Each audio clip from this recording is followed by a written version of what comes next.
It was me, Jake, Tommy, and Sarah. Four of us, all around 15, stuck in the middle of a mind-numbingly boring winter vacation. Snow piled up outside like it had nowhere else to go, and our town felt like a ghost of itself. No school, no parties, just endless hours of scrolling on our phones until our eyes burned. So, one afternoon, we decided to shake things up. We'd heard stories about the abandoned part of town on the outskirts, where old factories and warehouses had been left to rot after some big company pulled out years ago. Urban exploring sounded like the perfect way to kill the boredom. We grabbed our flashlights, bundled up in our thickest coats, and snuck out on our bikes, laughing about how we'd be legends if we found something cool. The ride over was hype. The air was crisp, biting cold, and the abandoned district looked like a post-apocalyptic playground.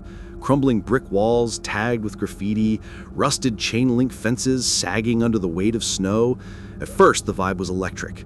We were yelling jokes, daring each other to climb over debris, feeling like invincible explorers. But as the sun dipped lower, casting long shadows that stretched like fingers across the cracked pavement, things started to shift. The wind picked up, whistling through broken windows like whispers, and the silence between our laughs felt heavier. We poked around a few empty lots, found some old machinery frozen in place, but nothing that screamed adventure, until we spotted this one building. It stood out from the rest, taller with faded paint peeling off its sides, and right above the entrance was this weird logo etched into the metal door. It looked like a twisted circle with jagged lines radiating out, kind of like a sun but with thorns or claws instead of rays. None of us recognized it, but it caught our interest big time. "Dude, this has to be some secret lab or cult hideout," Tommy said, his eyes wide with excitement. Sarah rolled her eyes, but grinned, and Jake was already pushing the door, which creaked open way too easily, like it was waiting for us. The smell hit us first. Rotten meat, thick and sour, clinging to the air like it was alive. I gagged, covering my nose with my sleeve, but we pushed inside anyway, our flashlights cutting through the dim light. The place was a mess. Overturned chairs, scattered papers yellowed with age, and dust so thick it danced in our beams. We explored the main floor, whispering now instead of shouting, our footsteps echoing off the concrete. That's when we noticed the strange marks, long, dragging scratches on the floor, like something heavy had been pulled across it. On a rickety table in the corner, there were these red prints, smeared and crusty, looking exactly like dried blood. Handprints, maybe? Or claws? Sarah joked it was probably just paint from some graffiti artist, but her voice cracked a little, and none of us laughed. Deeper in, we found stairs leading down to a basement. The air got colder, damper, and that rotten smell intensified, mixing with something metallic like old pennies. At the bottom, our lights revealed more chaos.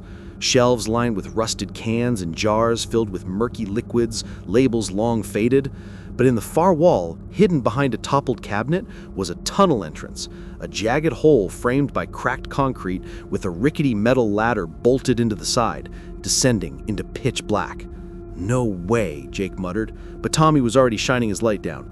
"Come on, guys, this is what we came for." We hesitated, but peer pressure won out. One by one, we climbed down, the ladder groaning under our weight, flakes of rust raining onto our heads. The tunnel was narrow, walls slick with moisture that seeped through our gloves when we brushed against them. The smell down here was overwhelming, like decay had set up shop permanently. Our flashlights barely pierced the gloom, revealing rough-hewn stone that looked older than the building above, like this place had been dug out long before the factories came in. We walked single file, hearts pounding, the only sounds our breathing and the drip, drip of water from somewhere ahead. After what felt like forever, but was probably only a few minutes, the tunnel widened into a chamber. That's when things got really weird. In the center was this altar-like slab, stained dark with more of those red smears. Around it, the floor was littered with bones, small ones like from animals, but arranged in patterns that mirrored that logo from the entrance. Sarah whispered, "Guys, this isn't funny, let's go back." But Tommy, always the bold one, stepped forward and picked up a bone, turning it in his light. That's when we heard it. A low, rasping breath, not from any of us. It echoed from the shadows beyond the chamber, where the tunnel continued into darkness. We froze. Jake swung his flashlight around, and for a split second I swear I saw something move. A shape, tall and hunched, with limbs too long and skin pale like it had never seen the sun. Eyes glinted back at us, reflective like a cat's, but hungry. Panic hit like a wave. Sarah screamed and we bolted back the way we came, flashlights bouncing wildly. The ladder was there, but as we climbed, I heard scrambling behind us, claws on stone getting closer. Tommy was last. He yelled as something grabbed his ankle, yanking him down. We pulled him up, but his leg was torn, blood soaking his jeans, and he was babbling about teeth and whispers. We burst out of the building, bikes forgotten, running through the snow until our lungs burned. Back home, we swore never to talk about it, chalking it up to imagination and shadows. But that night, I couldn't sleep. The scratches on Tommy's leg festered weirdly like an infection that wouldn't heal, and he started muttering in his sleep about the circle calling.